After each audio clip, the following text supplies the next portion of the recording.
Okay, so in the previous video we saw that the work done in such a case, when we stretch a rubber band or a spring or anything, okay, similar, we get this kind of a graph when we plot that motion, when we plot that process, and the work done is given by an integral of for the force times dx, okay, small g and x.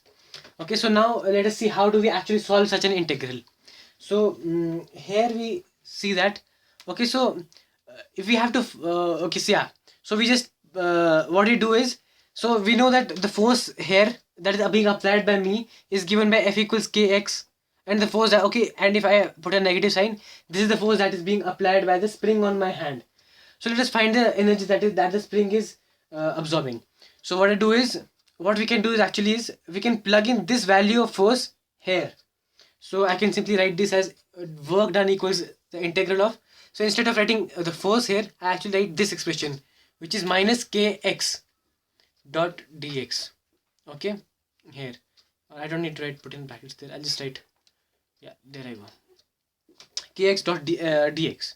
Now k is the spring constant here, which in the case of rubber band is the elasticity, but after all is the constant. Okay, so what I can do, and even the negative sign is a constant, so I can take the minus k minus k outside the integral sign. Okay, so it won't change my integral, so I just take it outside the integral sign, and what I'm left with is x dot dx, and using simply the power rule, I can solve this.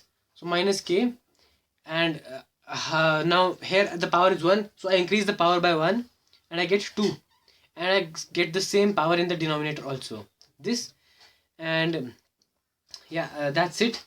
And now obviously we can have so even here we can have a constant of integration too. So you, okay, as always we can put in a constant of integration. Now what is the physical significance of a constant of integration in such a case? So if I take the case of a rubber band or a spring, at this point this has some energy, right? Obviously this clearly does not have any potential energy stored in the spring or in the rubber band, but this has some, for example, let's say this has heat energy. Okay, obviously this is not very hot, but this still has some heat energy in it, and it has some chemical energy in it maybe. Okay, in its bonds. Okay, so let that energy be C. Okay, so that energy is C. When I stretch it, I change it, I add some potential energy, but that energy that was in it before, the chemical energy and the heat energy, stay as it is. So all those extra energies that remain the same after, before and after the work has been done, are um, represented in by the C here. Okay, so if I actually just have to find the work done by me, okay, in this whole process, I actually have to remove the C, and in that case this becomes a definite integral. Now how does this become a definite integral? Well, I take my two limits from 0 to x. 0 to is the position that I stretched the rubber band, and now I can put in the two limits there, there and there, and so actually I don't need to write the C here, and this is the work that has been done by me on the let's say spring. Here I just have a rubber band, but this is the energy this is the work done by me on a spring, and this will also be the potential energy of a spring when it is being stretched or compressed. Okay, both are exactly both are both are similar processes. Okay, just opposite in direction, but this is the maximum work or maximum potential energy stored in a spring when you compress it or you stretch it.